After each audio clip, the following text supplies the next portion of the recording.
اب دہر میں بے یارو مددگار نہیں ہم، پہلے کی طرح بے کس و لاچار نہیں ہم۔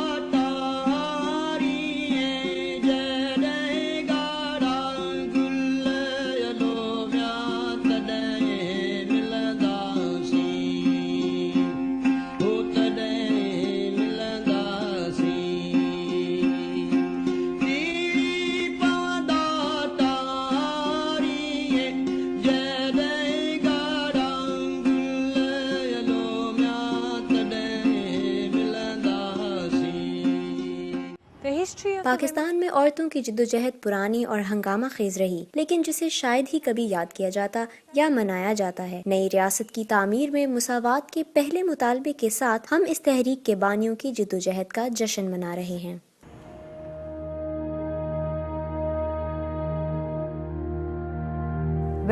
1937 میں جب بیگم جہاں آرا شاہ نواز نے ویمنز مسلم لیگ کی تشکیل کے لیے اجازت مانگی تو جناح کھڑے ہو گئے اور کہا کہ وہ مردوں اور عورتوں کی الگ الگ تنظیم پر یقین نہیں رکھتے، بلکہ پرائمری لیگ سے لے کر اوپر تک انہیں اکٹھا کام کرتے دیکھنا چاہتے ہیں۔ سچ تو یہ ہے کہ ان کی حوصلہ افزائی کی گئی یا نہیں، برِ صغیر کی عورتوں نے 20ویں صدی کے آغاز میں ہی بڑی بے باکی سے اپنی خاموشی کو توڑ دیا تھا۔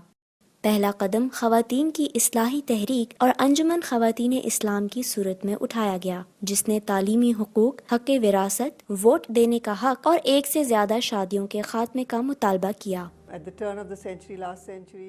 نئی صدی کے آغاز پر گزشتہ صدی میں جب ہندوستان میں قوم پرست تحریک شروع ہوئی تو آپ جانتے ہیں عورتیں تعلیمی حقوق کا مطالبہ کرتے ہوئے باہر نکلیں اور پھر بات سیاسی شراکت تک پہنچی۔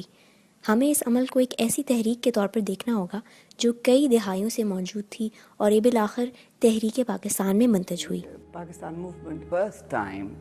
پہلی دفعہ ہمیں پرچم ملا، جو کہ ایک عورت تھی جو سیکریٹریٹ لاہور کی چھت پر چڑھ گئی، اسکول کی ایک نوجوان لڑکی جس نے اپنا دوپٹہ لیا اور یونین جیک کو نیچے اتار کر اپنے دوپٹے کو اس کی جگہ بطور پاکستانی پرچم کے لہرا دیا۔ بیگمات نے دین تھی گرفتاریاں، تو جلوس کی شکل میں ہم ان کے پاس ادھر گئے۔ جیل روڈ پہ یہ عورتوں کی جیل ہوا کرتی تھی، جس میں بیگم شاہ نواز، ممتاز شاہ نواز، سلمہ تصدق حسین، فاطمہ بیگم، بیگم کریم دا، شمیم جلندری، ناصرہ کیانی اور خالدہ چغتائی، انہوں نے گرفتاریاں دی ہوئی تھی۔ تو اس دن ہم جلوس کی شکل میں گئے ادھر، تو وہاں بھی نعرے بازی کر کے آ گئے، تو آئے سیدھا سیکریٹریٹ۔ ہزاروں لڑکی عورتیں تھیں، بچے گھسیٹتے ہوئے آ رہی ہیں، نعرے لگ رہے ہیں۔ تو اس دن یہ مجھ سے کارنامہ ہوا کہ میں نے یونین جیک اتار کے مسلم لیگ کا پرچم لہرا دیا۔ یہ ملک ایک احتجاج کرتی ہوئی لڑکی پر بنا۔ یہ بہت ڈرامائی لمحہ تھا۔ یونین جیک کو ایک لڑکی نے ہٹایا۔ تھوڑی دیر سے بعد ہی وزیر اعظم کی بیوی بیگم رانا لیاقت علی نے آل پاکستان ویمنز ایسوسی ایشن قائم کر دی، جو آج بھی کام کر رہی ہے۔ آزادی کے بعد مساوی حقوق کی جدوجہد کا گلا مذہبی انتہا پسندوں نے دبائے رکھا۔ کچھ تو اس حد تک چلے گئے کہ انہوں نے وزیر اعظم کی بیوی اور اپوا کی خواتین کو طوائفین قرار دے دیا جو گلیوں میں بے نقاب پھرتی ہیں۔ خواتین کا مسئلہ دنیا بھر میں اٹھایا جا رہا تھا۔ 1975 میں اقوام متحدہ نے ایک عالمی کانفرنس بلوائی تاکہ عورتوں کی ترقی کے لیے مؤثر حکمت عملیاں اور اقدامات کے منصوبے تشکیل دینے پر توجہ مرکوز کی جا سکے۔ یقیناً 1975 عورتوں کا عالمی سال تھا اور اسے بڑی دھوم سے منایا گیا۔ عورتوں کی کئی تنظیمیں تشکیل پائیں اور ڈھیروں کانفرنسیں منعقد کی گئیں۔ نصرت بھٹو جو کہ اس وقت خاتون اول تھیں، اقوام متحدہ کی ایک کانفرنس میں شرکت کے لیے میکسیکو گئیں۔ شخصی آزادی کے اس دور میں کئی نئی اور پرانی تنظیمیں خوب پھلی پھولیں۔ ملک بھر میں بائیں بازو کے نئے گروپ سامنے آئے، جن میں ویمنز فرنٹ بھی شامل تھا، جو پنجاب یونیورسٹی کی طالبات نے قائم کیا تھا۔ انہوں نے محنت کش طبقے کے ساتھ رابطے استوار کیے اور عورتیں اور سیاست ایک ہیں کے نعرے کے تحت خواتین کارکنوں کی حوصلہ افزائی کی۔ 1979 اور 1984 کے درمیان فوجی عامر ضیاء الحق نے حدود آرڈیننس، قانون شہادت، قصاص اور دیت کے قوانین پاس کیے اور ایسی ہدایات جاری کیں جنہوں نے پاکستانی عورتوں کی حیثیت کو ہمیشہ کے لیے گھٹا دیا۔ کھیلوں کے میدان سے ووٹ دینے اور ڈرائیونگ کے حق سے تقریباً محروم کر دیا گیا۔ گھر سے باہر کام کرنے کی حوصلہ شکنی کی گئی، ہراساں کیا گیا اور معاشرے میں کمتر حیثیت عورتوں کی زندگی کا معمول بن گئی۔ زنا آرڈیننس کے تحت جعلی الزامات میں ہزاروں کو جیل ہو گئی، تمام سیاسی جماعتوں پر پابندی لگ گئی اور ان کے قائدین کو گرفتار کر لیا گیا اور حکومت کے خلاف کسی بھی قسم کے اظہار رائے کو سختی سے کچل دیا گیا۔ انتہائی جبر اور ریاستی کنٹرول میں موجود میڈیا کے ذریعے عائد سینسرشپ کے ماحول میں عورتوں کے سوا کسی کو احتجاج کرنے کی ہمت نہ ہوئی۔ آغاز میں لوگوں کو سر عام پھانسیوں پر لٹکایا جا رہا تھا، سر عام کوڑے مارے جا رہے تھے، لیکن اس وقت ایک اور کام بھی ہو رہا تھا کہ معاشرے کے ایک خاص طبقے کو ایک قسم کی مدد مہیا کی جا رہی تھی اور اسے آگے بڑھایا جا رہا تھا، اور انہی لوگوں نے پھر آگے چل کر مذہبی انتہا پسندی کو ہوا دی۔ میں راحت بیکری کے پاس رہتی تھی اور وہاں ایک دن کسی نامعلوم شخص نے ایک عورت کو اس لیے تھپڑ مار دیا کہ اس کا سر ننگا تھا۔ حیران کن بات یہ ہے کہ پاکستان میں ایسا کبھی نہیں ہوا تھا۔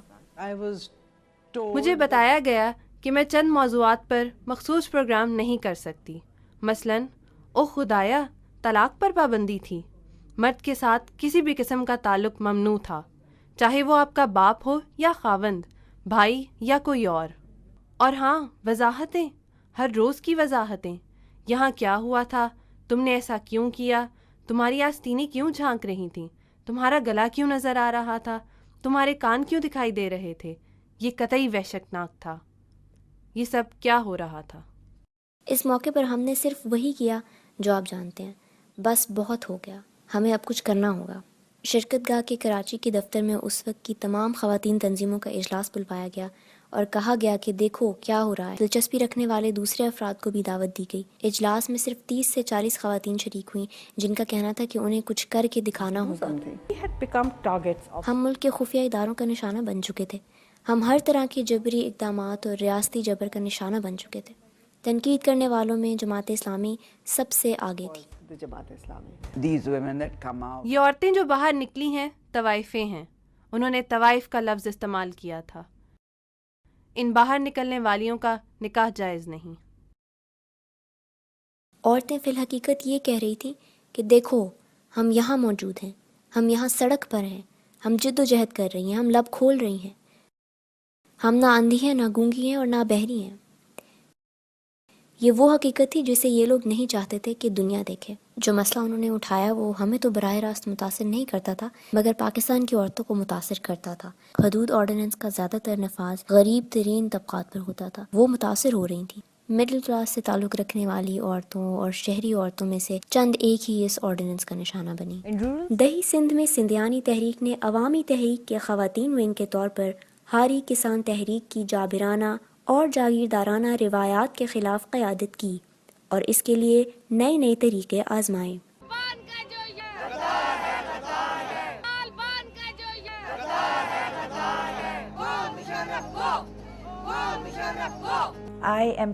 مجھے اس حقیقت پر بہت فخر محسوس ہوتا ہے کہ پاکستان میں عورتوں کی تحریک تمام دوسری تحریکوں کا ہر اول دستہ رہی ہے۔ عورتوں نے اپنی خاموشی کو توڑ دیا ہے، ہر سطح پر وہ مسائل کے لیے آواز اٹھا رہی ہیں۔ ماحولیات کی تحریک کو دیکھیں، انسانی حقوق کو دیکھیں، عورتوں کے حقوق کی بات ہو یا امن تحریک، ہر جگہ آپ کو عورتیں متحرک ملیں گی اور اکثر اوقات تحریکوں کی قیادت کرتی ہوئی۔ بھارت کے ساتھ امن عورتوں کی تحریک کا مرکزی نقطہ رہا ہے۔ بنگلہ دیش کے ساتھ بھی امن، عزت، وقار اور احترام پاکستانی عورتوں کی تحریک کا ایک مرکزی نقطہ رہا ہے۔ مثال کے طور پر 1971 کے بعد سے آنے والی حکومتوں نے بنگالیوں کے ساتھ کیے گئے برے سلوک کی معافی اور تلافی کے مطالبے کو پورا نہیں کیا۔ میں تو وہی ہوں رسم و رواج کے بوجھ تلے جسے تم نے چھپایا، یہ نہیں جانا روشنی گھور اندھیروں سے کبھی ڈر نہیں سکتی۔